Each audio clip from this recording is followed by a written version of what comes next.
আজকে তারেক রহমানের ভিডিও দেখেননি? এই যে সন্ধ্যা 7টায় একটা ভিডিও দিয়েছে, দেখেছেন আপনি? সে কি আফসোস করছে তার এই দলীয় কিছু শৃঙ্খল মানুষের কারণে বদনাম হয়ে যাচ্ছে? আপনি বাস্তবতা কিন্তু টের পাচ্ছেন না। সব নখদর্পণে আছে গোয়েন্দাদের, কে কোথায় কি করছে, কোথায় কার কাছে চাঁদাবাজি করছেন, সব কিন্তু তারা সব দেখছে। এই জন্য সাবধান। এখনো থালা হাতে পাননি, তাই যদি এমন করেন, থালা হাতে পেলে আপনি কি করবেন এটা জনগণ বুঝে ফেলছে। এই জন্য খুব সতর্ক। এত বড় বিশাল জালেম পৃথিবীর ইতিহাস যারা পাল্টিয়ে দিয়েছে। আমি 2006 সালের যে ঘটনা, 28 অক্টোবরে জসিম ভাইকে যারা পিটিয়ে হত্যা করেছিল, লাশের উপরে ড্যান্স দিয়েছিল। 7 সালে একবার সিরাজগঞ্জ থেকে বাড়ি যাচ্ছিলাম, বাসে তখন আসতাম, বাসের ড্রাইভারের পেছনে বসে আছি, মাঝখানে দেখলাম একটা কুকুর মরে পড়ে আছে। ও মাঝখানে দিয়ে বাম দিয়ে চালিয়ে দিল, গাড়িটা ঝাঁকি দিয়েছে। আমি বললাম, ভাই আপনি এমন করলেন, এখনই তো অ্যাক্সিডেন্ট হয়ে যেত। ড্রাইভার আমার বলছে, হুজুর দেখেন না একটা কুকুর পড়ে আছে, মরা কুকুর, আমি ডবল করে ওর গাড়ো করে চাকা চালাবো, আমার বিবেক নেই? আরে ভাই তো মরেই গেছে, মরা কুকুর মারলেই কি আর না মারলেই কি, ওকে কিছু টের পাবে? আর ড্রাইভার আমার বলছে, হুজুর আপনি কি আসলেই হুজুর নাকি ভয় ধরেছে? হ্যাঁ, আপনি কেমন হুজুর? দেখছেন একটা মরা কুকুর পড়ে আছে, আমি ডবল করে আবার গাড়ির চাকা চালাবো, আমার বিবেক নেই? আমি বললাম, ভাই আপনার নাম কি? গোবিন্দ। কি? সুব্রত। তার মানে ওর ইমান নেই কিন্তু বিবেক আছে। এই কথা বোঝেন? ওর ইমান আছে, নাম শুনে বোঝা যাচ্ছে ইমান নেই, কিন্তু বিবেক আছে। বিবেক আছে, এই জন্য মরা জিনিস, ইমান নেই, বিবেক থাকার কারণে মারতে পারে না। অথচ আমরা এদেশে মুসলমান দাবি করি, সৃষ্টির শ্রেষ্ঠ যারা আশরাফুল মাখলুকাত, এদেরকে আপনি পিটিয়ে মারার পরে লাশের উপরে ড্যান্স দিলেন। সবচাইতে মারাত্মক শাপলা চত্বরের ঘটনাটা, এর চাইতেও মারাত্মক ঘটনা ঘটিয়েছেন 2024-এর জুলাই আগস্টে। জীবিত মানুষকে বুকের সাথে গুলি লাগিয়ে হত্যা করার পরে ওটা আবার ভ্যানের উপরে তুলে দিচ্ছে, লাশ পুড়িয়ে দেবে। এই দৃশ্যগুলো এত তাড়াতাড়ি মানুষ ভুলে যায় কি করি? এখনই যদি আপনি দহরম মহরম শুরু করে দেন যে না আপনারা আসেন, আপনাদেরকে 50টা সিট দিয়ে দেবো, এ দেশ কি আপনার বাবার দেশ নাকি? 2732 জন মারা গেছে, এগুলোর জীবন ফিরিয়ে দেন। উল্টা পাল্টা কথা বলবেন না। মৌলবাদের জিকির তুলেছিলেন কয়দিন? এই ধোয়া তুলেই তো 15.5 বছরে এই কোলাঙ্গার মহিলা আলেমদের সহ শুরু করে বহু মানুষকে জঙ্গি মিথ্যা মামলা দিয়ে জেল খাটিয়েছে, গুম করেছে, খুন করেছে, আয়না ঘরে রেখেছে। এই শুধু এই একটা ধোয়া তুলে তামাম দুনিয়া এখন আর বিশ্বাস করে না। প্রমাণ হয়ে গেছে জঙ্গি এটা একটা নাটক, এটা বানিয়েছিল নিজেদের স্বার্থে। তাদের ফাঁদে পা দিয়ে এখন অনেকে দেখছে এই নাটক আবার শুরু করেছে। জঙ্গি জঙ্গি কিসের জঙ্গি? মৌলবাদ বলেন আপনি। বাংলাদেশে যদি আলেমদেরকে, ইসলামপন্থী মানুষদেরকে কেউ জঙ্গি বলে চালাতে চায়, মৌলবাদ বলে, তার জন্মের ঠিক নেই।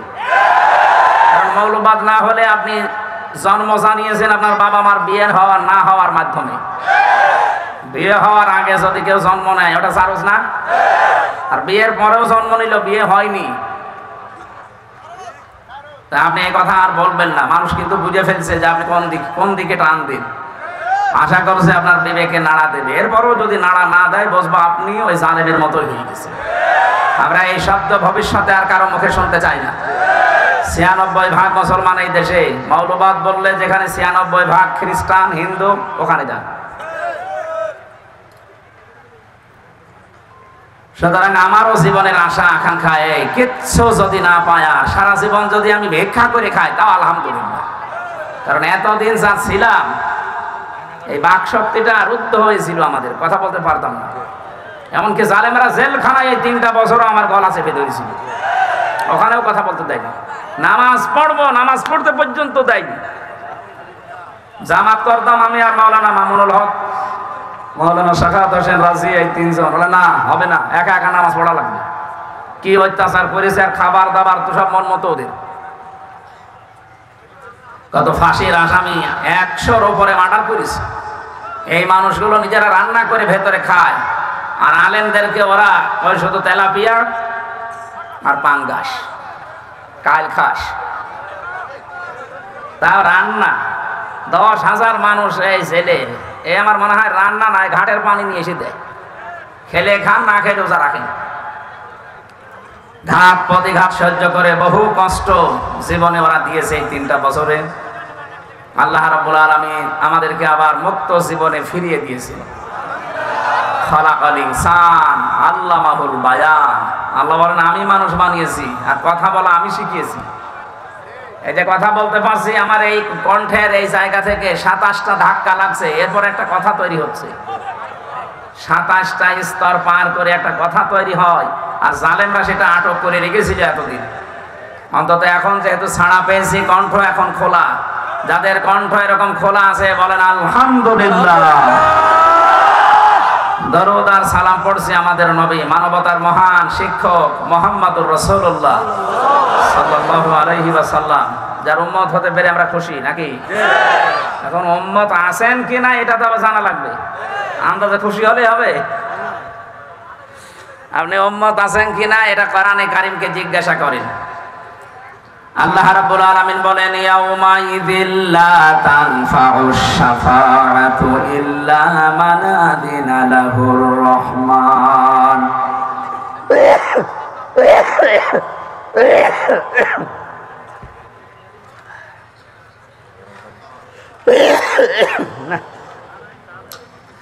কাশিটা তো বন্ধই হচ্ছে না, কি ঝামেলা? গরম পানিতে কি হবে?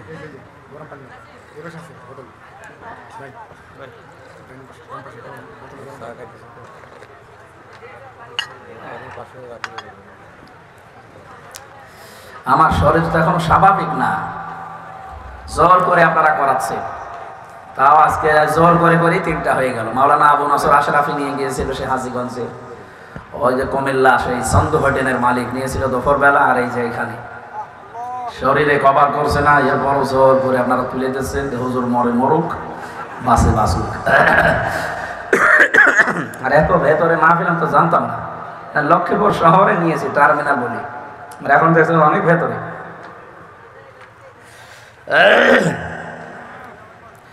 64 জেলায় আমার মনে হয় এক এক জেলায় 2টো করে দিলেই হয়ে যায়। আমাদের যে হারে মানুষ হয় এখন মাহফিলে, এক এক জেলায় সামনে বছর মনে করছে 2টা 3টা বেশি আর দেওয়া যাবে না। শরীর তো বাঁচাতে হবে। 3টা বছরের রত রেখে তাহলে নষ্ট করে ফেলেছি। বিভিন্ন রকমের রোগ আমার শরীরে এখন বাসা বেঁধেছে, বিশেষ করে ডায়াবেটিসটা। আমার মাথার এই সাইডটা হালকা ড্যামেজ হয়ে গেছে, মনে থাকতে চাই না। বহু তথ্য এই 3 বছরে ভুলে গেছি। আমার আল্লাহ যে মেধা দিয়েছিলেন, আমি কোরআন শরীফে মুখস্থ করতে লেগেছে মাত্র 5 মাস কয়দিন। তা আমি পারা পৃষ্ঠা লাইন রুকু সূরার নাম সব একেবারে ঠুটস্থ করে রেখেছিলাম। কোথায় সে 6 মাস, আর এখন আমার মানে 1 পৃষ্ঠা মুখস্থ করতে 6 মাস লাগবে। ব্রেন কিভাবে নষ্ট করে দিয়েছে বিভিন্ন জিনিস দিয়ে, শর্ট মট দিয়ে। আল্লাহ রাব্বুল আলামিন আমার মনে হয় ভেতরে যেহেতু 3টা বছর খালি কোরআন শরীফ ছিল বলে বেঁচেছিলাম, তাছাড়া বহু মানুষকে আমি মরে যেতে দেখেছি। জেলখানায় মানুষ যারা মরে টেনশনে মরে, অথচ কোনো কাজ নেই, কোনো কাজ নেই, কাম নেই, খালি বসে বসে খাবেন আর থাকবেন, ঘুমাবেন, তারপরও মানুষ মরে যায়। টেনশনেই মানুষ মরে যায়। আর আমাদের তো আরো রেগেছে ওইভাবে 24 ঘন্টা তালা লাগানো। ফাঁসির কন্ডেম ছেলে, আমার মামলা যা, আমার তো বাড়ি রাখার দরকার। আমার যে মামলা দিয়েছে একটা আমার সন্দেহ করে ধরে নিয়ে গেল, অথচ আমারে রেখেছে ফাঁসির ওই কন্ডেম ছেলে, যেখানে মার্ডার মামলার আসামিরা থাকে, যাদের যাবজ্জীবন জেল হয়ে গেছে, এইরকম জায়গায় আমারে রেখে দিয়েছে। আপনি এত কষ্ট দিলে নিজেই তো থাকতে পারলেন না। আবার যাওয়ার সময় যদি একটু বলে যেতেন যে হামসা চলে যাচ্ছে, দোয়া করুন, কিছুই বললেন। এই পাশের জেলা নোয়াখালী কাওয়া কাকুকেও বলেনি, খালি 14টা সুটকেস নিয়ে চলে গেছে। আমার দেশ পত্রিকা রিপোর্ট দেয়নি যে যাওয়ার সময় শুধু বলেছে যে পাইলট ভাই এগুলো উঠেছে, বলে হ্যাঁ ঠিক আছে চলো, কারোর সাথে কিছু বলেনি। খালি টাকা দরকার আপনার, সুটকেস দরকার, ওগুলোকে ছাই ভর্তি করে নিয়ে গেছে, দেশটা ফোকলা বানিয়ে ফেলেছে। আর খালি দেশ প্রেম দেখাচ্ছে, অথচ নিজের ছেলে বিদেশি, মেয়ে বিদেশি, বোন বিদেশি, বোনের মেয়ে ছেলে বিদেশি, ও নিজেও বিদেশি। দেশপ্রেম দেখায় মানুষ। এই পুরা মিথ্যার উপরে চলেছে পুরা জীবনটা। আল্লাহ এখন এরকম অপমান করছে, কেউ নাম বললে তারা পর্যন্ত জনগণ এখন পিটাচ্ছে। আলেমদের সাথে যা করেছিলেন আপনার মাফ হবে না, কারণ এই আলেমদেরকে আগে হাতে পায়ে ধরা লাগবে। বলেন আমরা তো আলেমের সাথেই ছিলাম। কিসের আলেমের সাথে ছিলেন আপনি? যাদের সাথে ছিলেন ওগুলো আলেম নামে জালেম। আজ বাংলাদেশের বিভিন্ন মডেল মসজিদের ইমাম খতিব যারা, এসব ওলামা লীগের আল্লাহর ওলি। এগুলোকে আলেম বললে গোনা হবে, কারণ যারা তাদের জ্ঞান অনুযায়ী কাজ করে না, ওটা একটা নির্ভেজাল টাটকা মুনাফিক জালেম। আলেম হয়ে আপনি স্লোগান দিতে পারেন ওইরকম উল্টাপাল্টা স্লোগান। এই জন্য আল্লাহর কাছে মুসাফির অবস্থায় আপনাদেরকে নিয়ে দোয়া করছি, আল্লাহ যেন আগের অবস্থায় আমাকে আবার ফিরিয়ে দেয়। কারণ এই অবস্থায় থাকলে আমি বাঁচবো না, আমার এই শরীর শেষ হয়ে যাবে। আগের অবস্থায় যদি আবার আল্লাহ দিন প্রচারের জন্য ফিরিয়ে দেয়, উনি পারবে না? তাও পারবে ইনশাআল্লাহ। আমার একটু বাতাস দিতে পারবেন না? 2 মিনিট 2 মিনিট বাতাস দেন, না তো ঘাম ঘেমে গেলে আবার ঠান্ডা লেগে যাবে। লক্ষ্মীপুরবাসী মুহাম্মদ রাসূলুল্লাহর উম্মত হওয়ার জন্য এখানে আল্লাহ 2টা গুণ দিয়েছেন। কেউ যদি কিয়ামতের দিন নবীর সুপারিশ পেতে চায়, ইয়াউমাইদিন সেই দিন লা তানফাউ নাফা ইয়ানফাউ মানে উপকার পাওয়া। এটা মজারে বর্তমান ভবিষ্যৎ প্রেজেন্ট ফিউচার। কিয়ামতের দিন আমার জন্য আপনার জন্য নবী যদি সুপারিশ করে জান্নাতে পাঠাতে চান, ইল্লা মান আযিনা লাহুর রহমান, এক নম্বরে আমার অনুমতি থাকা লাগবে। আল্লাহ বলবেন যে যা তোরে অনুমতি দিলাম। 2 নম্বরে ওয়ারাদিয়াল্লাহু কাওলা, আমি যে কথাবার্তা বলি এ কথার উপরও আল্লাহর রাজি থাকা লাগবে। লক্ষ্মীপুরবাসী একটু খেয়াল করেন তো, আমি যে কথা বলি আমার এই কথার উপরে আল্লাহ রাজি আছে। আমি যে জীবন তৈরি করেছি আমার প্র্যাকটিক্যাল লাইফের উপরে আল্লাহ রাজি আছে। এই 2টা শর্ত যারা মেনে চলতে পারবে কিয়ামতে তারা নবীর সুপারিশ পাবে। এখন আপনি ভাবেন আপনি এ পর্যন্ত যোগ্যতায় এসেছেন কিনা। আমি আকিজ গ্রুপের খতিব, বাংলাদেশে একটা নাম করা গ্রুপ, আকিজ গ্রুপের নাম শুনেন?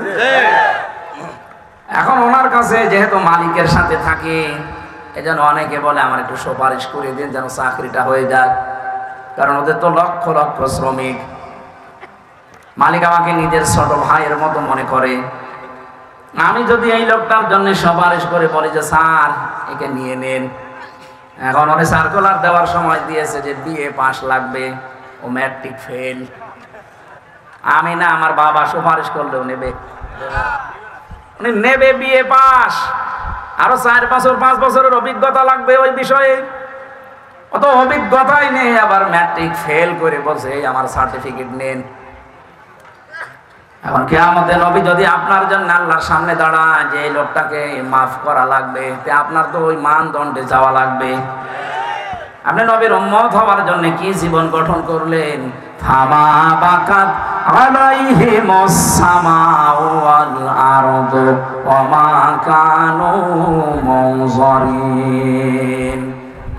রব্বুল আলামিন বলেন এমনও মানুষ দুনিয়া থেকে বিদায় নেয়, ওর জন্য আকাশেও কেউ কাঁদে না, জমিনেও কেউ কাঁদে না, ইন্না লিল্লাহ পড়ে না।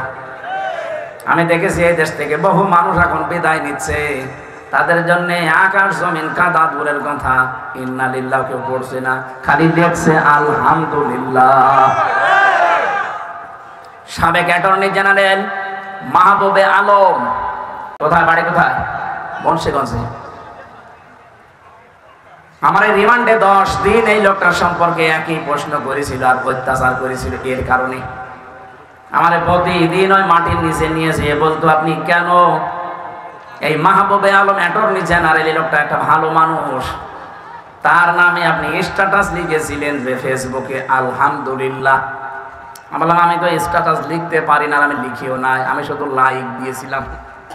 ভাই তো লাইক দিলেন কেন? তার মানে প্রমাণ করলেন যে আপনি এর পক্ষে। হ্যাঁ, আমি তো পক্ষে। কেন এই লোকটা দেশের এত উপকার করছেন? কিসের উপকার করো? তো 12টা বাজিয়েছে।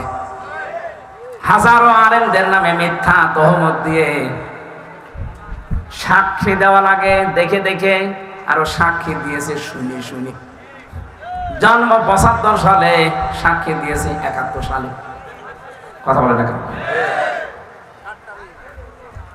দেশকে ইসলাম শূন্য করার জন্য, ইসলামপন্থী মানুষদেরকে বিদায় করার জন্য যতগুলো ষড়যন্ত্র হয়েছিল তার ভেতরে অপরাধ ট্রাইব্যুনাল এটা একটা বানানো। এই জন্য সালাউদ্দিন কাদের চৌধুরী ফাঁসির মঞ্চে দাঁড়িয়েও বলেছিল এই ট্রাইব্যুনালটা যেন নষ্ট করবা না। উনি মনে হয় বলেছিল এই কথা যে আমি দেখতে পাচ্ছি এই ট্রাইব্যুনালে হাসিনার বিচার হবে, তাই হচ্ছে। খাপের খাপ, মমতাজের বাপ, মিলে গেছে একেবারে। এখন পৃথিবীর একটা ইতিহাস হয়ে থাকবে গণহত্যার দায়ে যদি এই মহিলাকে ফাঁসি দেওয়া যায়। কারণ আজ পর্যন্ত বাংলাদেশে কোনো মহিলার ফাঁসি হয়নি। এটা দিয়ে যদি আরম্ভ হয় তাহলে রোজা রাখবো। কি একটা দুইটা মানুষ না, ২৭৩২ জন মানুষ হত্যার সাথে জড়িত। শুধু ২৪-এ ১৩ সালের দিকে তাকান, ৬ সালের দিকে তাকান, মনে হয় সারাটা জীবনে শুধু মানুষ হত্যার সাথে মিটেছিল।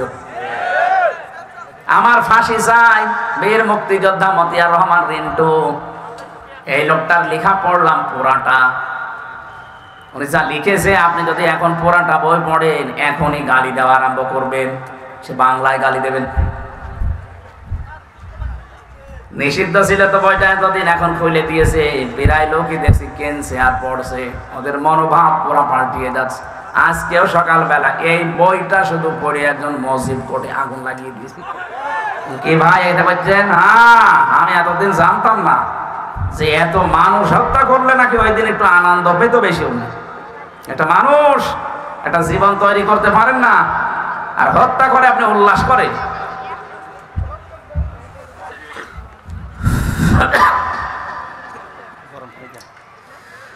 আমার ভাইরা, বাস্তবতা এইটা, আমি যদি সত্যি সুপারিশের যোগ্য হয়ে না থাকি, নবীজি না তামাম পৃথিবীর সব কিছু আমার জন্য বললো, মালিক আমাকে নেবে না। এই জন্য আমি এখন থেকেই ভাবি আসলে আমি সুপারিশের যোগ্যতা অর্জন করেছি কিনা। একা একা যখন থাকি মাঝে মাঝে চিন্তা আসে, আল্লাহ তুমি যদি বলো হামজা ২০২৪ সালের নভেম্বর মাসের ৩০ তারিখ পর্যন্ত তোর মাফ করে দিলাম, যা শুধু ডিসেম্বরের ১ থেকে ৩০, এই ৩০ দিনের হিসাব দিয়ে তুই জান্নাতে চলে যা। আমার যা কাজ কারবারে ৩০ দিনের হিসাব দেওয়া আমার দ্বারা সম্ভব না। আপনারা পারবেন না? আপনারা পারবেন?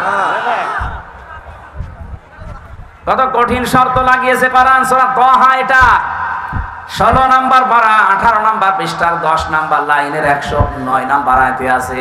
তাফসীরে ফি জিলালিল কোরআন সাইয়্যিদ কুতুব লিখেছেন, ইল্লা মান আদিনা লাহুর রহমান ওয়া রাদিয়া লাহু কাওলা। আমার তো মনে হয় মানুষের জীবন পরিবর্তনের জন্য পুরা কোরআন লাগবে না, এই দুইটা শব্দ যথেষ্ট, যদি বুঝে পড়তে পারে। কি সূক্ষ্ম শব্দ আল্লাহ দিয়েছেন দেখেন। আপনার জন্য এজেন্ট দেওয়া লাগবে, অনুমতি দেওয়া লাগবে। আমি যদি ভাইয়ের জন্য হাদিসের মালিককে কিছু বলি, উনি তো আমাকে আগেই অনুমতি দিয়ে রাখবে যে আপনাকে আমি বললাম এরকম কোনো মানুষ পেলে আপনি দেবেন। সেই যোগ্যতায় তো উনি পৌঁছাতেই পারেননি।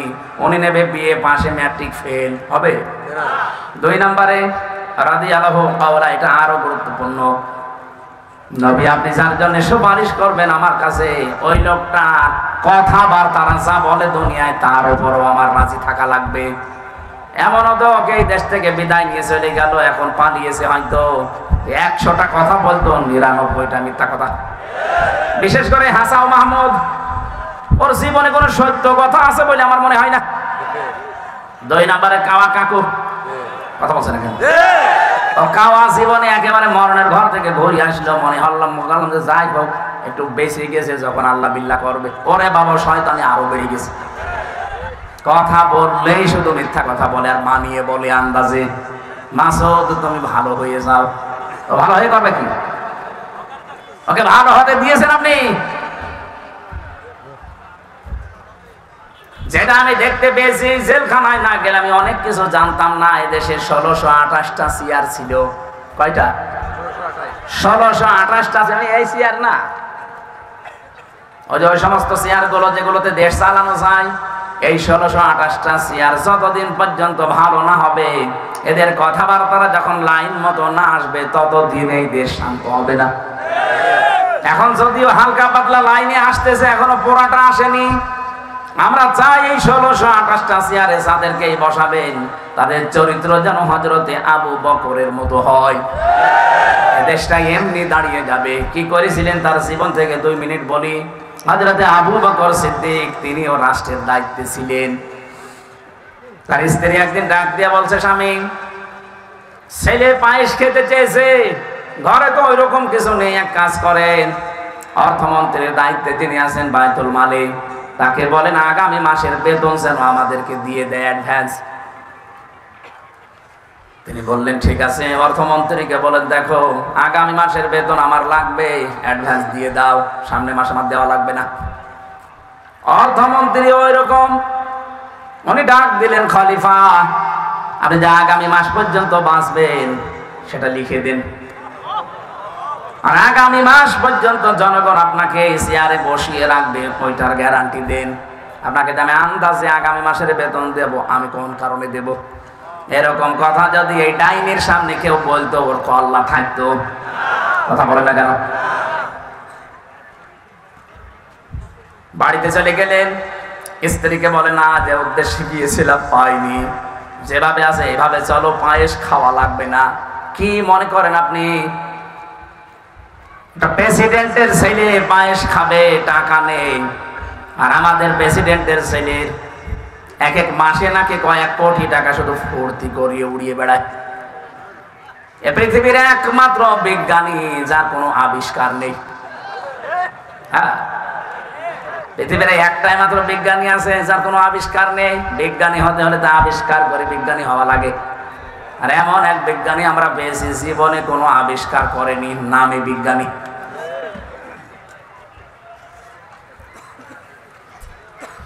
লক্ষ্মীপুরবাসী, বিএনপি যারা করেন তাদেরকে আমি আহ্বান জানাচ্ছি, আপনার চরিত্র জিয়াউর রহমানের মতো তৈরি করেন। ভাঙ্গা বাক্স একটা প্রেসিডেন্ট, আপনি কোথায় আছেন? কার আদর্শ মেনে আপনি রাজনীতি করেন? আমি তো কিছু বুঝি না। আমার সাথে তো তারেক জিয়া সাহেবের পিএস ছিল 3 বছর আমার পাশে, তার বন্ধ ছিল গিয়াসউদ্দিন মামুন, আজ 14 বছর ছেলে। বাতিলের রসানলে পড়ে এই মানুষগুলো, যুবক মানুষ, কতদিন পর্যন্ত পড়ে আছে জেলখানায়। যাদেরকে যে মামলা দিয়েছিল আমি দেখেছিলাম জামিন যোগ্য সব, কিন্তু ওই ডাইনির কারণে আমরা কেউ জামিন পাইনি, খালি লাল দাগ মারা ছিল। যারা আজ নাম ভাঙিয়ে চলতে চাচ্ছেন, না, আপনি কিন্তু মুনাফিকি করছেন আপনার নিজের সাথে। আপনার দলীয় আদর্শ যারা মানেন তার সাথে আপনি মুনাফিকি করছেন। জিয়াউর রহমানের জীবনী আমি পুরাটা পড়েছি, ওই তার সাথে তো আপনার মিল পাই না। তার নিজের জামা ছোট হয়ে গেলে ছিঁড়ে কেটে তারেক রহমানের আর আরাফাতের জামা বানিয়ে দিত। আর আপনি কি দল করেন যে আপনার জামার অভাব হয় না? মানতে হলে যে লোকটা করেছে তার মতো করেন, আপনি দাম পাবেন। আজ পর্যন্ত বঙ্গবন্ধুকেও হত্যা করা হয়েছে, জিয়াউর রহমানকেও হত্যা করা হয়েছে, কিন্তু বঙ্গবন্ধুর নামে কেউ শহীদ বলে ডাকে না, অথচ জিয়ার নাম শুনলেই মানুষ বলে শহীদ জিয়া। এমনি বলে। আরাফাতের ময়দানে যান, লক্ষ লক্ষ হাজী সাহেবেরা তার জন্য অন্তত একবার হলেও দোয়া করে, কারণ মাথার উপরে যে ছায়াটা পায় ওই ছায়ার আবিষ্কারক জিয়াউর রহমান। নিম গাছ লাগিয়েছিল, লক্ষ লক্ষ নিম গাছ লাগিয়ে দিয়েছে। আমি হয়তো কয়বার গেলাম, সেখানে যাওয়ার পরেই এমনি অটোমেটিক আমার মুখ দিয়ে দোয়া চলে আসে, আল্লাহ তুমি যাই করো শহীদ জিয়াকে মাফ করে দিও, কারণ তার কারণে আজকে আমরা একটু ছায়া পাচ্ছি। কত লক্ষ হাজিরা যায় সেখানে, সবাই কিন্তু এই দোয়াটা করে। আর আরাফাতের ময়দানের দোয়া 100 ভাগ কবুল হয়। সুবহানাল্লাহ বলতে পারেন না? আপনি এরকম কিছু কাজ করে তো দেখাবেন মানবতার জন্যে। আপনি তো দেখুন উল্টা পাল্টা আরম্ভ করেন। আরে ভাই, কত গোয়েন্দা লিগে আছে আপনি জানেন দেশে বিদেশের, আপনি কিছুই টের পাচ্ছেন না। বাস্তবতা আমিও টের পেতাম না, কিন্তু এখন টের পাচ্ছি। বিশেষ করে 3টা বছর আমি এই কঠিন অবস্থায় না থাকলে আমি অনেক কিছু জানতাম না। দুনিয়ায় গা ভাসিয়ে চলতাম, এখন দেখছি না এই কুষ্টিয়া থেকে এ পর্যন্ত এসেছি, এটা আমার কপাল। আবার বাড়িতে ফিরে যাব, যদি সহিষ্ণুভাবে ফিরে যেতে পারি, এইটাও আমার কপাল। কত কিছু লাগানো আছে আমাদের পেছনে, প্রতিটি মানুষের পেছনে এটা লাগানো আছে। আমি ধরা পড়ার পরের দিন মাওলানা আমিরুল ইসলাম বেলালী সাতক্ষীরায় বাড়ি, আলেমদের সভাপতি ছিল ওই সময় মুফাসসির পরিষদের। উনি আমার বাড়িতে কল দিয়েছে, জিজ্ঞাসা করছে হামজাকে যদি খবর পাও তো বলবা এই কথাগুলো। ও শয়তানরা দেখছি সকালবেলা আমার এই রিমান্ডে এইগুলো দেখাচ্ছে। আশ্চর্য তো, কোথায় কে কোন নাম্বারে কল দিয়েছে সেটা পর্যন্ত সব রেকর্ড করা সারা।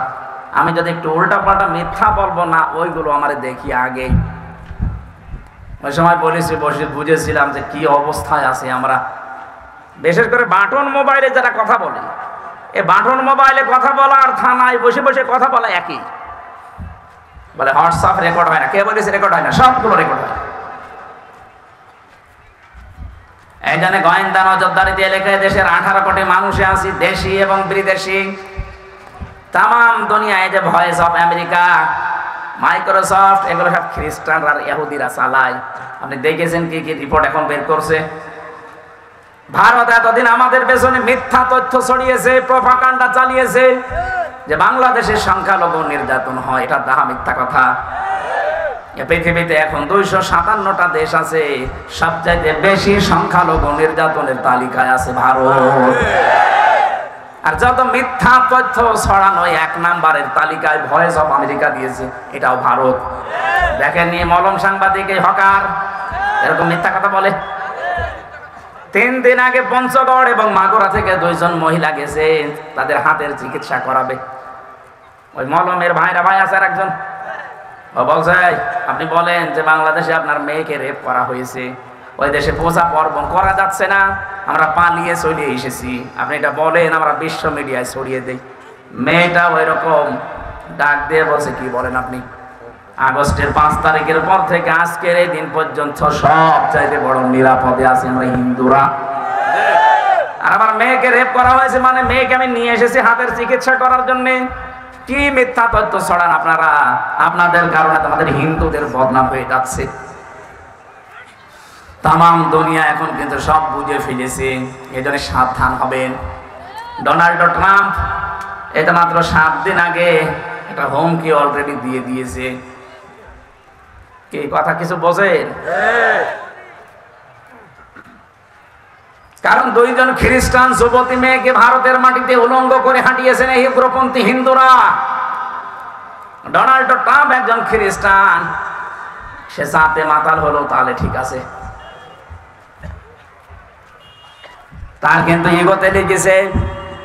সে অলরেডি ঘোষণা দিয়েছে জানুয়ারির 20 তারিখে আমার শপথটা নেওয়ার পরে দেখেন আমার মেয়েকে, আমার বোনকে, আমার মাকে যারা উলঙ্গ করে ঘুরিয়েছে রাস্তায় বিশ্ব রোডে, আমি তাদেরকে ছাড় দেব না। 16 লাখ ভারতীয় আছে, এগুলো সব ফেরত পাঠাবো। আমার মনে হয় দাদার এখন ধুতি খুলে যাবে,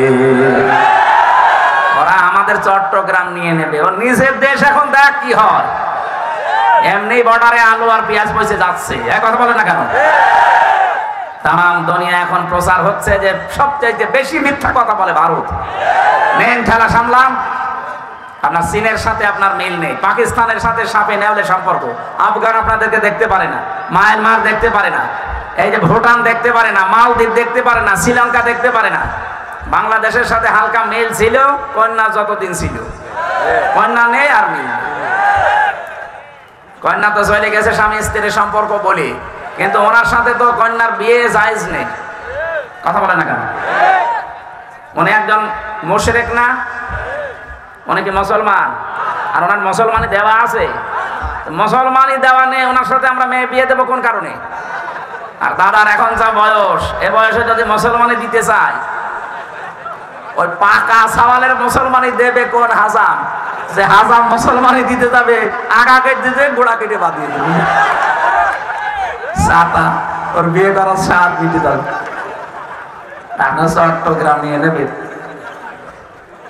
আমিরে জামাত ডাক্তার শফিকুর রহমান হাফিজাহুল্লাহ ঘোষণা দিয়েছেন না, এদেশের চট্টগ্রাম না, 1 ইঞ্চি না, হাফ ইঞ্চি জমিনের দিকে নিয়ে নেওয়া তো দূরের কথা, যদি কেউ চোখ তুলে তাকায় তার চোখ উপড়িয়ে ফেলা হবে ইনশাআল্লাহ। কথা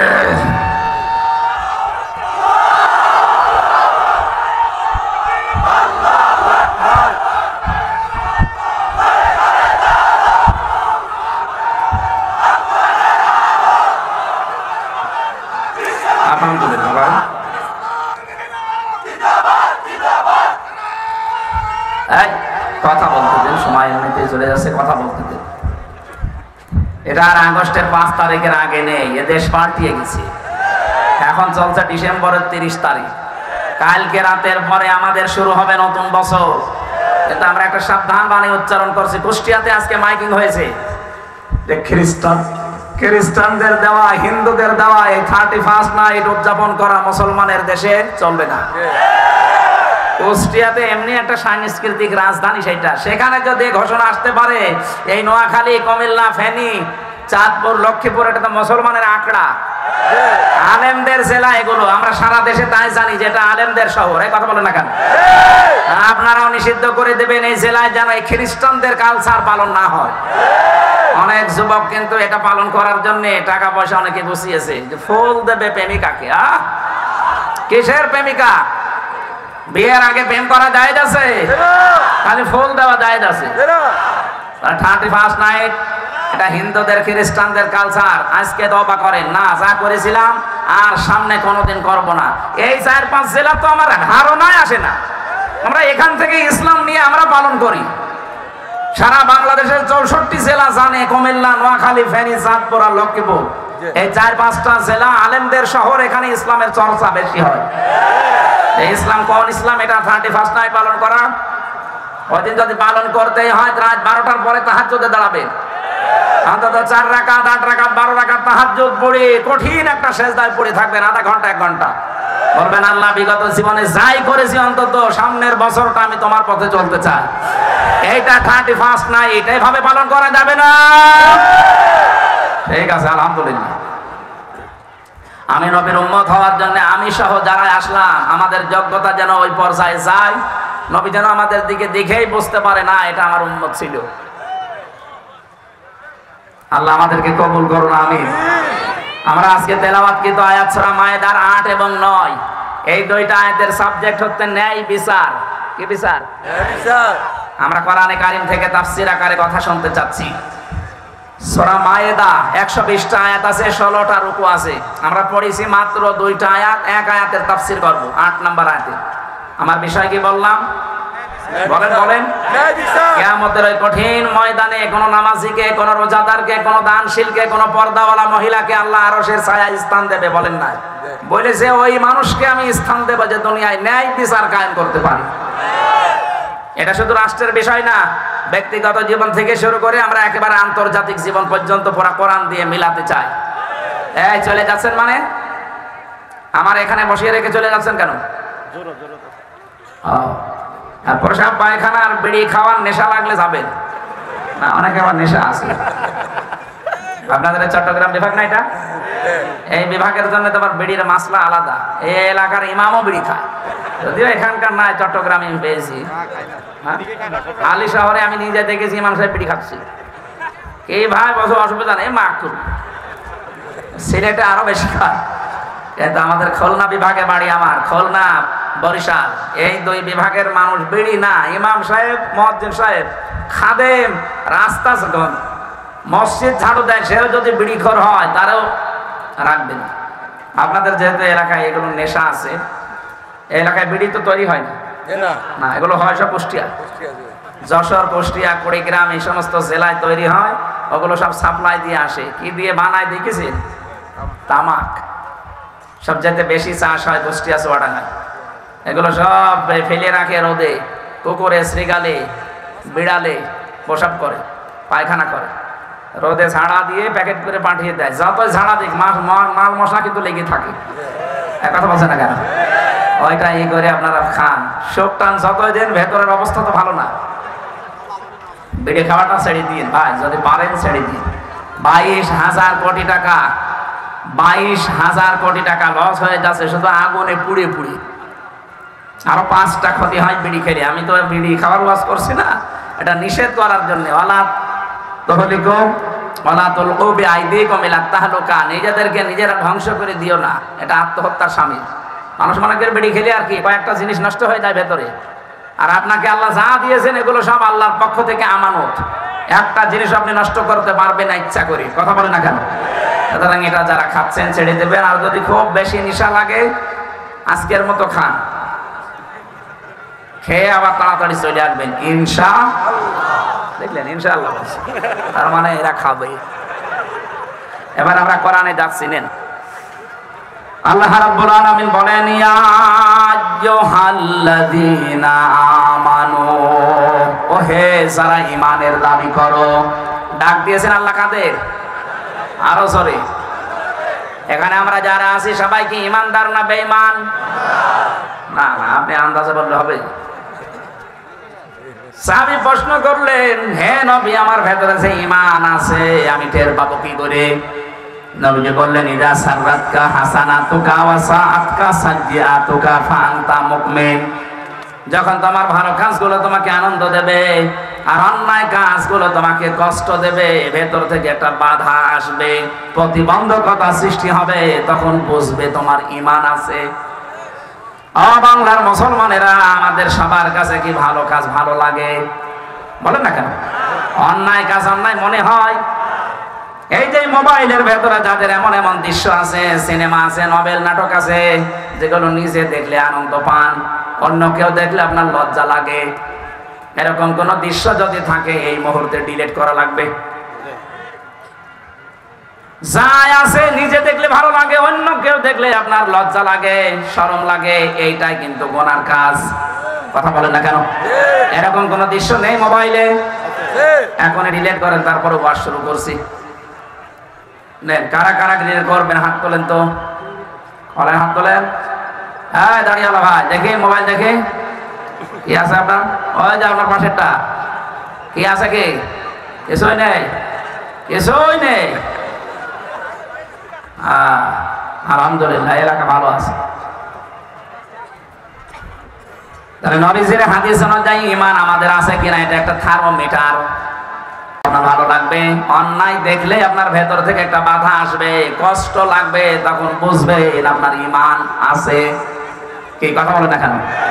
এই ঈমানদারকে আল্লাহ ডাক দিয়ে জানিয়েছেন, কোন তোমরা হয়ে যাও কাওয়ামিনা লিল্লাহ শুহাদা বিল কিসত।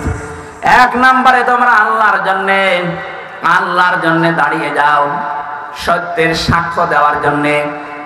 ন্যায় বিচার কায়েম করা এবং সত্যের সাক্ষ্য, এই দুইটার জন্য তোমরা দাঁড়াও। এই ঘোষণা কার? বাংলার ইমানদারেরা, দল মত নির্বিশেষে আজকে আমাদেরকে দাঁড়াতে হবে ন্যায় বিচার কায়েমের জন্য আর সত্য সাক্ষ্য দেওয়ার জন্য। আল্লাহ রাব্বুল আলামিন বলেন, ওয়ালা ইয়াজরিমান্নাকুম শানানু কওমিন।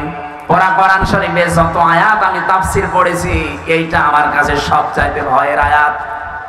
আপনি হয়তো এখনো বোঝেননি আল্লাহর বক্তব্যটা। ওয়ালা ইয়াজরিমান্নাকুম শানানু কওমিন। কোন ব্যক্তি, কোন দল, কোন গোষ্ঠী, কোন জাতি, তাদের উপরে রাগান্বিত হয়ে তাদের উপরে যেন অবিচার করবা না। হিংসার বশবর্তী হয়ে কোন ব্যক্তি, কোন পরিবার, কোন সমাজ, কোন দল, কোন জাতি, কোন গোষ্ঠী, এদের উপরে হিংসার বশবর্তী হয়ে রাগ করে কোন অবিচার চাপিয়ে দিবা না। এ ঘোষণা কার? অথচ আমি আমার মনে হয় এই 54 বছরে এইটাই দেখতে পাচ্ছি। একটা লোকের উপরে রাগ আছে, রাগ তুলতে গিয়ে ন্যায় বিচার না অবিচারের একেবারে সর্বশেষ জায়গায় পৌঁছিয়ে যাচ্ছে। এই আয়াতটা কিয়ামতে অনেকের বিরুদ্ধে দাঁড়াবে আমার মনে হয়। বিশেষ করে যে মহিলা নিজের রাগকে কন্ট্রোল করতে না পেরে একটা মানুষের উপরে, একটা ব্যক্তির উপরে, একটা দলের উপরে রাগ করে তাদেরকে শেষ করে দেওয়ার জন্য অবিচারের একেবারে শেষ পর্যায়ে চলে গেছে। আরে ভাই, আমার নামে যদি কেউ রাজাকারের মামলা দেয়, এটা শয়তানও বিশ্বাস করবে? ওসি আমারে ডাক দিয়ে বলছে, হুজুর আপনি আইসেন না কেন? আমাদের কাছে নির্ভরযোগ্য সূত্রে খবর এসেছে যে আপনি রাজাকার। আমি বললাম যে ভাই, আপনি আমারে দেখেছেন কোনোদিন সরাসরি? বলছে না আমি একটা হিন্দু মানুষ। তাতে একটা হিন্দু মানুষ, আমাকে তো দেখেননি সরাসরি, কোন কারণে এটা বলেন? বলে সকালবেলা এসেছিল কয়েকজন জব্বার পাগড়ি মাথায় দিয়ে, তারা এসে বলল আপনি নাকি কুষ্টিয়ার চিহ্নিত রাজাকার। বললাম আমার বয়স এখন 33 বছর, আমার 92 সালে জন্ম, আমার বাবা ওই সময় হয়েছে কিনা আল্লাহ ভালো জানে। আমার বাবার মনে হয় এখন 55 বছর হবে। 55 বছরের বাবার বয়স, আমার বয়স 33, আমার মা আরো মনে হয় 4-5 বছরের ছোট হবে আমার বাবার। আমার বাবারই তো ওই সময় বিয়ে হয়নি, কথা বলেন না কেন? আমার বাবার তো অন্তত ওই সময় বিয়ে হলেও আমার মায়ের ওই সময়, আমার বাবার সাথে বিয়ে না হলে আমি কিভাবে হলাম দুনিয়ায়? আপনি কি কারণে এগুলো করছেন আমাকে একটু বলেন তো। আচ্ছা আমি নিজে করতে চাইনি, আমাকে দিয়ে করাচ্ছে মাইজ ভান্ডারের কিছু লোক। মানে এবারে বুঝলাম যে হ্যাঁ ওদের আঘাত লেগেছে কোন জায়গায়। তার কিছুদিন আমি সূরা ফুরকানের 68 নাম্বার আয়াতের একটা ব্যাখ্যা বলেছিলাম, ওটা নাকি ওদের বিরুদ্ধে গেছে। ওয়াল্লাযীনা লা ইয়াদউনা মা'আল্লাহি ইলাহান আখার। রাব্বুল আলামিন বলেন সাবধান, আল্লাহকে যারা ডাকো তার সাথে অন্য কাউকে জুড়ে দিবা না। এই কথা বুঝতেছেন? আল্লাহকে যারা ডাকে তার সাথে অন্য কাউকে যারা ডাকবে ইউদাফ লাহুল আযাব, তাদের শাস্তি ডবল হবে। কয়টা? আরো জোরে। অথচ যে কুমিল্লা, ব্রাহ্মণবাড়িয়া, চাঁদপুর এই সমস্ত জেলাতে আমরা দেখি জিকির করে আল্লাহ, কিছুক্ষণ পরে ইয়ালি বাবা, কেল্লা বাবা, ফতে বাবা। এই কথা বলছেন না কেন? আপনি কোথায় পেয়েছেন আল্লাহর সাথে কেল্লা বাবা, ফতে বাবা বলা লাগবে? যারা করে এগুলো, ওই কথাগুলো কোরআন দিয়ে তুলে ধরলে যেহেতু ওদের ব্যবসা বন্ধ হয়ে যায়, মানুষ বোঝে যেটা ভণ্ড। কারণ এই কাজ করলে শাস্তি পাওয়া লাগবে ডবল। নিজেরা জাহান্নামে যাচ্ছে, আমাদেরকেও সাথে নিয়ে যাচ্ছে। আবার নাম নিয়ে এসে সুন্নি। কিসের সুন্নি? আপনি বেদাতি। কারণ ইসলামের ভেতরে নতুন একটা জিনিস আবিষ্কার করেছেন, কেল্লা বাবা, ফতে বাবা, শাহলি বাবা, দয়াল বাবা। এক কথা বলছেন না? ওরা যদি জাহান্নামে যেতে চায় যাক, অন্তত আমরা যারা সচেতন কোনদিন আর এরকম উল্টা পাল্টা জিকির আরো জোরে বলেন। ওরা এই কারণে ওসির কাছে নালিশ দিয়েছিল যে উনি পীর মাশায়েখ মানে না। কিসের পীর মানি না? পীর মানে উস্তাদ, শিক্ষক। তার কাছে আমি কিছু জানার জন্য যাব, তার গা পা টিপা লাগবে, উল্টা পাল্টা জায়গায় হাত দেওয়া লাগবে। কোথায় পেয়েছেন আপনি? অনেকে খেদমত করতে করতে বউ পর্যন্ত দিয়ে আসে, যুবতী মেয়ে দিয়ে আসে। আরে ভাই, আপনার বউ দিয়ে আপনি পীরের গাটি পান? আল্লাহর ওলি মনে করি। তোরা শরীরের ভেতরে এমন জায়গা আছে যেখানে হাত লাগলে মরা মানুষ জিন্দা হয়ে যায়। ও যদি এখন জিন্দা হয়ে পড়ে। বাংলাদেশে 48,000-এর উপরে দরবার, অধিকাংশ দরবারে ইসলাম নেই, সবগুলো বানানো ইসলাম চলছে। আর আমার কুষ্টিয়াতে তো একটা আছে আল্লাহর ওলি লালন শাহ। বিভিন্ন মানুষ এই সমস্ত এলাকা থেকে বাস ট্রাক ভরে ভরে যাচ্ছে। সারা দেশ মিলিয়ে আপনি যেই কয় মন গাঁজা না পাবেন, তার চাইতে বেশি গাঁজা পাওয়া যায় লালনের মাজারে। কারণ বাংলাদেশের ভেতরে একটাই নিরাপদ জায়গা যেখানে পুলিশ পাহারা দিয়ে গাঁজা খাওয়ায়। আর আপনারা আন্দাজে ওখানে যান, তওবা করবেন। আওয়াজ যারা শুনতে পাচ্ছেন যে জীবনে অন্তত ওখানে যাব না। প্রকাশ্য জেনা, ব্যভিচার আর এই গাঁজা খাওয়া প্রকাশ্য, কিচ্ছু বলে না, লাইসেন্স করা আছে। আমার ভাইরা, এই মিথ্যা মিথ্যা মিথ্যা মামলা দিয়ে, মিথ্যা সাক্ষী দিয়ে মানুষের জীবন যারা নষ্ট করে দিয়েছেন, আল্লাহ পাক তাদেরকে আজ নির্দেশ দিয়েছে, ঈমানের দাবি করো, ভালো করে শোনো। দাঁড়িয়ে যাবে না এই বিচার কায়েমের জন্য। ওই লোকটা যদি নিজের নিকট আত্মীয় হয়, তারপরেও তার ছাড় দেওয়া যাবে না। কারণ অধিকাংশ আগের উম্মত যারা, ওই মানুষগুলো গরিব মানুষরা যদি অন্যায় করতো, একেবারে 100 বিচার করতো। আর ধনী মানুষেরা, পাওয়ারফুল মানুষের, টাকা পয়সাওয়ালা মানুষের ছেলেরা মেয়েরা, তারা নিজেরা অন্যায় করলে তখন আর কিছু বলতো না।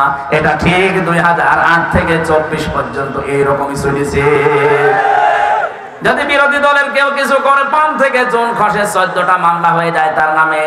আর নিজের দলের লোক যদি আকাশও খেয়ে ফেলে, কোনো অসুবিধা নেই। এ পাশের জেলা চাঁদপুর, এখানে সেলিম নামে এক বালু খেকো ছিল না? চাঁদপুরে না?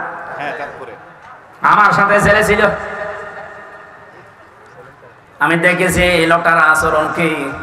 ওখানে যে মানুষগুলো কয়েদি আছে তাদেরকে পর্যন্ত পিটাতে যেত। কোথায় আছে এখন জানি না, মনে বের হয়েছে, মরে গেছে। ও গণপিটুনিতে মরেছে, আলহামদুলিল্লাহ। আচরণ খুব খারাপ, ভেতরে থাকতে চালিয়েছে। আওয়ামী লীগ করতে মনে হয় না, শয়তানের ভেতরে যাও, শয়তানি করেছে। হ্যাঁ, আল্লাহর ওলির লোক হবে। আমার ভাইরা, আমার আয়াতের মূল কথায় যাচ্ছে, আমরা আজকে থেকে যে যা করুক আমরা দাঁড়িয়ে যাব সত্য প্রতিষ্ঠা করার জন্য। আর পৃথিবীতে সবচাইতে বড় সত্য হচ্ছে আমার আল্লাহর কোরআন। এটা প্রতিষ্ঠার জন্য আপনাকে দাঁড়াতে হবে, কেউ না থাক, আমি একাই দাঁড়িয়ে যাব। কার জন্য দাঁড়াবো? আল্লাহ বলেছেন লিল্লাহি, আমি আল্লাহর জন্য দাঁড়াবি। আপনি তাকান তো নবীজির জীবনের দিকে, তামাম দুনিয়া একদিকে আর বিশ্ব নবী একা একদিকে। কেউ গাছ পূজা, কেউ মাছ পূজা, কেউ আগুন পূজা, কেউ দুর্গা পূজা, কেউ দর্গা পূজা নিয়ে ব্যস্ত ছিল। আর নবীজি পুরা একা দাঁড়িয়ে বলেছেন লা ইলাহা ইল্লাল্লাহ, আমি কাউকে মানি না, যিনি সত্য ইলাহ আমি তাকে মানি। কারণ আমি দাঁড়িয়েছি কোন আমি আল্লাহর জন্য দাঁড়িয়েছি।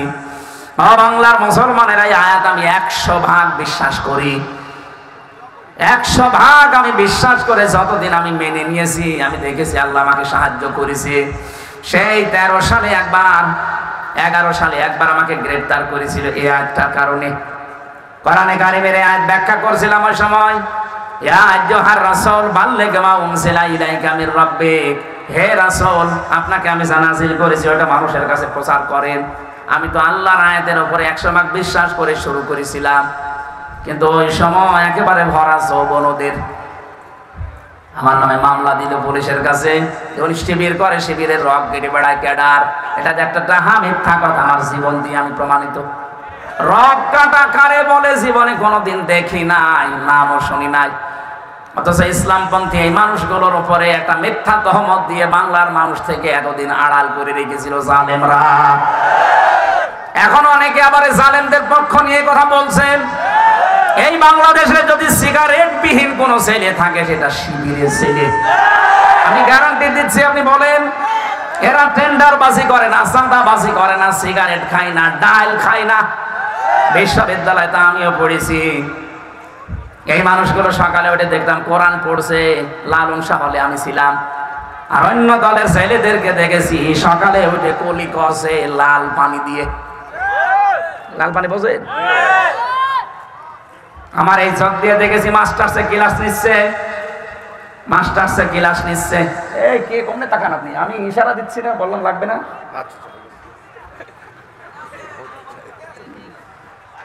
মাস্টার্সে ক্লাস করছিলাম, হঠাৎ শুনতে পেলাম হয়েছে। ওই কি হয়েছে? পরে শুনলাম যে এক শিক্ষককে জুতা দিয়ে পিটিয়েছে মাস্টার্সের এক ছেলে। স্যার বলছে যে বাবা আমারে ছেড়ে দিয়ে, আমি জীবনে আর ক্লাসে আসবো না। বলছে না, বাংলায় উচ্চারণ করলাম না, বলছে শালা করে আমি মেরেই ফেলবো। পড়ে কিসে? মাস্টার্স। আমি এই চোখে এইটাও দেখেছি, শিক্ষক অজু করছে, ছাত্র পায়ে পানি ঢেলে দিচ্ছে। ছাত্র পায়ে পানি ঢেলে পরিষ্কার হয় না, নিজের হাত দিয়ে পরিষ্কার করে দিয়েছে, অথচ বয়স 7 বছর। ওইটার বয়স 26 বছর আর এটার বয়স 7 বছর। ছাত্র তো দুইটাই। একে বলে 3 দিন মাদ্রাসার মক্তবে গেছে, এখনো আলিফ বা তা পড়া শেষ করতে পারেনি। তার আচরণ দেখেছেন। আর ওটা মাস্টার শেষ করে কালকে ডিসি হবে, এসপি হবে, টিএনও হবে, ওসি হবে, সে শিক্ষককে গালি দিয়ে পিটাচ্ছে। একটাই কারণ, এর ভেতরে কোরআন আছে আর ওর ভেতরে কোরআনের আলো নেই। এটা মানুষ হচ্ছে আর ওটা জানোয়ার অলরেডি হয়ে গেছে। রক কাটার নাম আজ মুসলমানদের, ইসলামপন্থীদের ভেতরে লাগিয়ে দিয়েছে জালেমরা। এই কারণে মানুষ যেন এদের কাছে না আসে। একটা মানুষের রক কেটে দেওয়া, এর মতো মানবতা বিরোধী অপরাধ আছে এদের ভেতরে। আমার ভিডিও আছে, আজকে আসার সময়ও দেখছিলাম। 5 আগস্টের এই দিনে একটা ছেলে হেঁটে যাচ্ছে আর একজন তরবারি নিয়ে এক কোপে তার হাতের উপরে। দেখেন নিয়ে ভিডিওটা? আপনি বলেন তো এটা মানুষ বলা যায়? জীবিত মানুষকে আপনি কোপ দিচ্ছেন। বিশ্বজিৎ হত্যার যে মামলার আসামি প্রধান আমার সাথে জেলখানায় ছিল, আমাদের মাঝে মাঝে এসে কান্নাকাটি করতো যে জীবনে ভুল করে ফেলেছি, কি করলাম। একটা হিন্দু ও বারবার আমাকে বলছিল যে ভাই কিসের জামাত, কিসের শিবির, আমি তো মুসলমানই না। আপনার যদি বিশ্বাস না হয় আমার কাপড় খুলে দেখেন। তারপরও আমরা তাকে ছাড়ি নাই, কোপ দিয়ে শেষ করে দিয়েছি। অথচ আজ আমি কি করলাম, 30 বছর আমার জেল, কত 30টা বছর আমার জেল খাটা লাগবে। আমার মা বাবা আমার আর খোঁজ নেয় না, আমার দলীয় লোকও কোনো পরিচয় আর নেই আমাদের সাথে। জেলখানায় একটা টাকাও কেউ পাঠায় না। মানবেতর জীবন যাপন এখন উল্টাপাল্টা করে চলা লাগে। কার ইশারায় কি করছেন আপনি? একবার 4 দেওয়ালের মাঝে যান, কোন মহারথী আপনাকে বাঁচাবে না। এজন্য নিজের সরকায় নিজে তেল দেন, নিজে ভালো হয়ে যান। উল্টা পাল্টা কাজ করে যদি সত্যি ধরা পড়েন, মনে করছেন আমার অমুক বাবা আছে, বাঁচাবে, কিসের বাবা? গোয়েন্দা রিপোর্ট কিন্তু খুব খারাপ আসতেছে সামনে। আমি আজকেও একেবারে সর্বোচ্চ পর্যায়ে একজনের সাথে কথা বলেছি, মনে বলছে আমরা খুব পর্যবেক্ষণে রেখেছি একেবারে সারা দেশটা, দেখতে চাচ্ছি কে কেমন কাজ করে। আপনারা যা করছেন সতর্ক করলাম, এরপরও যদি আপনি না থামেন আপনার অবস্থাও জালিমদের মতোই হবে। সত্যের সাক্ষ্য দেওয়ার জন্য যারা দাঁড়িয়ে যায়, পৃথিবীর ইতিহাস বলছে এই মানুষগুলোর শত্রু বেড়ে যায়। আরে ভাই, আমিও যদি কোরআনে কারিমের দাওয়াত ওই সেই 13 সাল থেকে 11 সাল থেকে শুরু করতাম, বাবা কাঁদো কাঁদো, আমিও কাঁদতাম, আপনারাও কাঁদতেন, কেঁদে কেটে শেষ হয়ে যেতাম না, কিছুই হতো না। আমি কোরআন যেই দিন বুঝেছি সেদিন দেখেছি আল্লাহু ইয়াসিমুকা মিনান নাস। হে নবী, যদি কোরআনে কারিম সঠিকভাবে প্রচার করেন, বিপদ আপদ যদি আসে আমি আল্লাহ আপনাকে বাঁচাবো। ইয়াসিমু এটা বোঝারে বর্তমান ভবিষ্যৎ, প্রেজেন্ট ফিউচার, শুধু আপনাকে না, কিয়ামত পর্যন্ত। কিয়ামত পর্যন্ত এই আয়াতটা কোরআনে থাকবে, যেহেতু ভবিষ্যৎ আছে এর ভেতরে। কিয়ামত পর্যন্ত আপনার মতো বিশ্বাস নিয়ে যারা কোরআন প্রচার করবে, আল্লাহর জন্য যারা সত্যের সাক্ষ্য দেওয়ার জন্য দাঁড়িয়ে যাবে, আমি আল্লাহ নিজে তাদেরকে বাঁচাবো। আল্লাহ আমারে প্রথম ওই 11 সালে বাঁচিয়েছেন, নাই তো ওই সময় জায়গাটা কলে ফেলে দিয়েছিল জালেমরা, আমার তো বের হওয়ারই কথা না। অথচ সেই লোকটা ফেলে দিয়েছে, আমি একেবারে এই যে কোরআন সামনে নিয়ে বলছি, তার 2টা মেয়ে তার 3 দিনের ভেতরে পালিয়ে চলে গেছে। সে এখন নিজেও পাগলের মতো। পরবর্তীতে বড় বাজারের ওই এলাকায় যেদিন গিয়েছিলাম জেল থেকে বের হয়ে, দেখে এসে বলছে যে হুজুর, এই যে সেই লোকটা যে আপনার নামে মিথ্যা মামলা দিয়ে এরকম সাজা লাগিয়েছিল, যেহেতু ক্ষমতায় আছে, দেখেন ওর অবস্থা, ওর 2টা মেয়ে পালিয়ে চলে গেছে, ওর আর মুখ নেই, ও এখন নিজেই পাগলের মতো, ওর বোর মাথাও খারাপ হয়ে গেছে ওর মেয়েদের শোকে। তাও 2টা মেয়ে চলে গেছে ভালো জায়গায় না, 2টাই গেছে নেশাখোরের সাথে। এই জন্য বউটা পাগল, ও নিজেও এখন পাগল হয়ে দেখেন হাত পায়ে পরে দাঁড়িয়ে আছে, খালি নাচে এইভাবে। বললাম এটা আমার জন্য না, এটা কোরআনে কারিমে বাধা দেওয়ার ফল। আপনি আজকে দেখেছেন ভিডিওতে, কোন দেশে যেন ফ্রান্সে না কোথায় কোরআনের কারিমের উপরে লাথি মারছে, কোরআনের পৃষ্ঠাগুলো ছিঁড়ে ছিঁড়ে পায়খানা সে হাতে মুছতেছে। এই জন্য আল্লাহ সরাসরি সামনাসামনি তারে ধরেছে, মুখটা করে দিয়েছে সাপের মতো, আর পা ফুলে সেরকম বালিশের মতো হয়েছে। দুনিয়াতে যারা সত্যের সাক্ষ্য দেওয়ার জন্য দাঁড়ায় তাদের বাঁচাবে কে? তাদের বিরুদ্ধে কেউ দাঁড়ালে তাদের ধ্বংস করবে কে? এখানে কোনো ব্যক্তি, কোনো গোষ্ঠী, কোনো দলের উপরে রাগ করতে গিয়ে আপনি যেন অবিচার করে না ফেলেন। এই জন্য তো বারবার আমরা সাবধান হচ্ছি, যে যতটুকু অপরাধ করেছে তার শাস্তি দেন, তার শাস্তি যেন অন্য কেউ না পায়। ন্যায় বিচার কায়েম করো। এইটাই হচ্ছে দুনিয়ায় তাকওয়ার নিকটবর্তী জায়গা। আমরা মনে করি তাকওয়া মানে বিশাল জুব্বা গায়ে দিয়ে, পাগড়ি মাথায় দিয়ে, হাতে তসবিহ নিয়ে শুধু সুবহানাল্লাহ পড়া। কে বলে আপনাকে? তাকওয়া শব্দের শাব্দিক অর্থ হচ্ছে আপনাকে ওই কাজের জ্ঞান এবং যোগ্যতা অর্জন করে সুচারুরূপে আঞ্জাম দেওয়া লাগবে। তাকওয়া কি বোঝা গেছে? তাকওয়ার ব্যাখ্যা প্রায় 19টা আছে। 1 নাম্বার ব্যাখ্যা আল্লাহর নিষিদ্ধ কাজগুলো ঘৃণা ভরে ছেড়ে দেওয়া। তাকওয়ার 2 নাম্বার ব্যাখ্যা আপনি যেখানে যেই কাজে লাগবেন ওই কাজের শিক্ষা এবং প্রশিক্ষণ নিয়ে ওই কাজটা সুচারুরূপে আঞ্জাম দেওয়ার নাম তাকওয়া। আমি খোলাখুলি বলছি, এই দেশে যারা ইসলাম কায়েম করতে চায় তারা কিন্তু এই তাকওয়া অর্জন করার জন্য 100 ভাগ কাজ করছে। আপনি যে কোনো বিভাগে দেখেন, চিকিৎসা বিভাগ, শিক্ষা বিভাগ, আদালতে, আইনে, প্রশাসনে যেখানেই দেখবেন শুধু লোক তৈরি করা না, লোককে তৈরি করে শিক্ষা দিয়ে প্রশিক্ষণ দিয়ে ওই জায়গা যেন দুর্নীতি মুক্ত করা যায়, এভাবে 100 ভাগ কাজ চালিয়ে যাচ্ছে। এটার আরবি নাম তাকওয়া। ন্যায় বিচার যদি কায়েমই না হয় এদেশে তাকওয়া বলে কিছু থাকবে না। কারণ ইয়াদিলু, ন্যায় বিচার কায়েম করো, হুয়া আকরাবু লিত্তাকওয়া, আকরাবু ইসমে তাফসীল, এইটাই নিকটবর্তী পন্থা তাকওয়ার। আত্তাকুল্লাহ, আল্লাহকে ভয় করো। কেন আল্লাহ আবার পরে আত্তাকুল্লাহ দিলেন? হে বাংলার মুসলমানেরা, এই তাকওয়া শব্দের ব্যাখ্যা যদি বাস্তবে আপনি নিয়ে আসতে না পারেন, আপনার পরবর্তী প্রজন্ম যারা আসবে তারা সত্যি সত্যি বেঈমান হয়ে যাবে।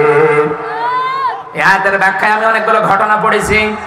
এই যে আব্দুল কাদের জিলানী রহমতুল্লাহ আলাইহি বলা হয় যে হুজুর দোয়া করেন যেন ছেলে মেয়ে তাদের মতো হয়, এমনি হবে। আব্দুল কাদের জিলানীর মায়ের পেটের দিকে তাকান, তার মা এই যে পেটে তাকে ধারণ করেছিলেন, উনি এসে একদিন বলছে, মা তুমি সত্যি করে বলো তো আমাকে পেটে রাখা অবস্থায় কোনো হারাম কাজ করেছো? বলে কেন? যা পড়ি আমার পড়া মনে থাকে না, আমার মনে হয় আমাকে পেটে রেখে কোনো হারাম কাজে তুমি লিপ্ত ছিলে। মা বলছে, বাবা আমার কোনোরকম কথা মনে নেই, তবে একটা কথা আমার মনে পড়ে, আমার পেটে যখন তোর বয়স 9 মাস তোকে নিয়ে গিয়েছিলাম তোর নানির বাড়িতে বেড়াতে, ওঠানের উপরে আচার দেওয়া ছিল, শোকাতে রোদে ওটা তুলে খেয়েছিলাম, অত জানলাম যে ওটা পাশের বাড়ির একজন রোদে শোকাতে দিয়েছে। ও বাবা আব্দুল কাদের, মানুষের জিনিস পেটে রাখা অবস্থায় না বলে খেয়েছিলাম, এই কারণে মনে হয় তোর মেধার উপরে এর প্রভাব পড়েছে, এই জন্যই পড়া মনে থাকে না। ও বাংলার মেয়েরা, তাকওয়া কারে বলে আপনি একটু খেয়াল করেন তো। মানুষের জিনিস না বলে খাওয়ার কারণে যদি ওই প্রভাব সন্তানের মেধার উপরে পড়ে, এ কারণে যদি ছেলে মেয়ের লেখাপড়া মনে না থাকে, আমাদেরকে যারা পেটে নেন কি করেন আপনি? কত কিছু না বলে খেয়ে হজম করে ফেলেন। আপনার পেটে এমনি আসবে আব্দুল কাদের জিলানী। এই জন্য মেয়েরা যারা এসেছেন বিভিন্ন জায়গায় বসে আছেন, আপনাদের পেট ঠিক করবেন। আর আমরা তাকওয়া অবলম্বন আজকে থেকে করব এইভাবে, যেখানে যেই কাজ করব সে কাজটা যত ছোট হোক আর বড় হোক, ওই কাজের শিক্ষা এবং প্রশিক্ষণ নিয়ে ওই কাজটা সুচারুরূপে আঞ্জাম দেওয়ার চেষ্টা চালাবো। আল্লাহ আমাদেরকে তৌফিক দেন আয়াতটা মেনে চলার। ইন্নাল্লাহা খাবীরুম বিমা তা'মালুন, অবশ্যই আমি আল্লাহ খবর রাখি তোমরা যা করো। আল্লাহ যে সব জানে, সব খবর রাখে, এজন্য তাকে সাক্ষী রেখে সত্যকে প্রতিষ্ঠা করার জন্য, ন্যায়ের সাক্ষী হওয়ার জন্য প্রত্যেকের জায়গা থেকে চেষ্টা করি। আমিন। আমার জেলখানায় লিখিত নারী এবং পুরুষের উপরে বই লেখা আছে, দাম্পত্য জীবনের সমস্যা এবং তার সমাধান কি হবে। এটা আমার মনে হয় স্টেজে আছে বা গাড়িতে আছে, কোন জায়গায় যাওয়ার সময় মেয়ের জন্য নিয়ে যাবেন, বউর জন্য নিয়ে যাবেন, পুরাটা পড়াবেন। সংসারে আমি আশা করে শান্তি আসবে। যেহেতু আজকে আমার 3টা হয়ে গেছে আর এখন ঘুমানোর টাইম, 11:30 বাজে, আজকের মতো বিদায় নিচ্ছি। আমিন, আল্লাহুম্মা আমিন। লা হাওলা ওয়ালা কুওয়াতা ইল্লা বিল্লাহিল আলিয়্যিল আযীম। আল্লাহুম্মা গফিরলি ওয়ারহামনি ওয়াহদিনি ওয়াফিনি ওয়ারযুকনি ইয়া রাব্বাল আলামিন।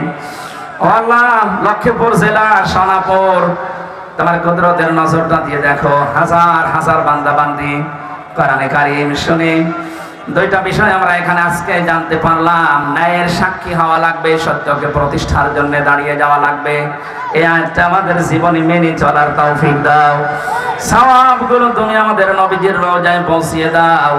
মাহফিল বাস্তবায়নে যারা শ্রম দিয়েছে এই যুবকদেরকে কবুল করে নাও। সম্মানিত সভাপতি আবু সাইদ মিয়াজি সহ নামনা জানা যত প্রধান অতিথি, বিশেষ অতিথি, যত মানুষ আমরা এসেছি, আল্লাহ আমাদের জীবনে তুমি মাহফিলটা নাজাতের ওসিলা বানিয়ে দাও। আমি সহ যারা অসুস্থ আছি আমাদেরকে শেফায়ে কামেলা আজেলা নসিব করো।